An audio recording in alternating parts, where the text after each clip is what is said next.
Well, most of today was spent documenting and really thinking about vGraph. Moving towards a 1.0, I need to add a few things. I need to add the ability to have a full undo without dipping into dcap, which means I'll need to actually store the commit information. I don't necessarily have to index it and make it searchable, but I need to store it. So what I'll end up doing is I'll create a root node that sits outside of the regular graph, and it'll kind of be a meta node. It'll contain the version of vGraph we're in, and then we will have a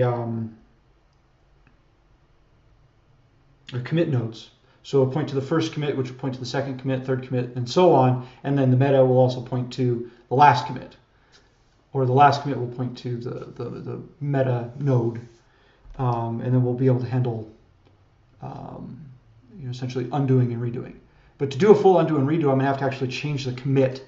I'm going to have to add essentially old properties in addition to new properties. Everything else is, what's the best way to put it? Immutable.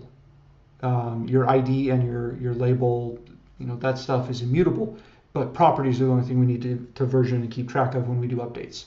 So what will happen is if I issue an update, a create won't have any old stuff. A delete, when you issue a delete and that goes into a commit, we'll just pull the properties so you can see what they were when you did your delete. And then on an update, what we'll do is if the hash is set, which means it's been committed before, then we'll take a copy of the current properties and set it and attach it to the node as old properties.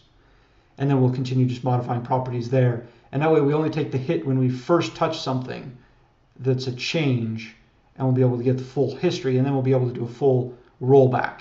So we'll be able to commit a whole bunch of, add and commit a whole bunch of things, and we'll be able to undo that completely and go back down to an empty graph.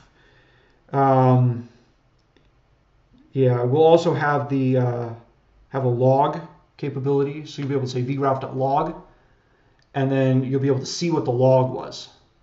Things like it was right here a minute ago. There it is. Things like the ID, the timestamp, the author, the email, and the message. That'll be available, and you'll be able to go back and get X log up to X log entries, possibly with an offset, things like that, etc., etc. So with all those changes, I'll be pretty close to version 1 of vGraph. Probably won't do a version bump until Trepo is kind of finalized, but I'll probably stay in .8, .9, whatever it ends up being. Another thing I need to do is in the Java implementation, I need to separate out the interface from the actual implementation, because the interface isn't changing, it's the implementation that keeps on changing. So I'll need to do that. Yeah, vGraph and vGraph-API I think will be what the group IDs will end up being. And then I need to redo all the documentation for vGraph and make sure that everything's correct. As to with all these the latest changes that I've been working on today.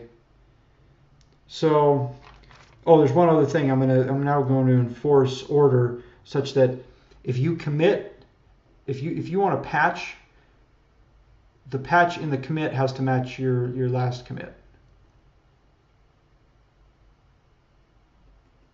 or something like that. I'm still working on exactly what's going to happen there, but that will prevent out of order commits and stamping over issues, and then you'll be able to do things like rebase and other fun operations that I'm not looking forward to messing with, but I think have to be done. So I'll mess with that.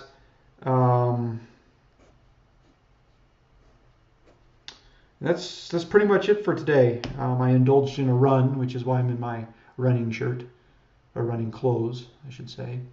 And yeah, I worked early this morning, and I'll be working more this evening. And man, it's a beautiful February when it's 60 degrees outside, and it's February 18th. I feel bad for the people in Boston. But take care and have a good day.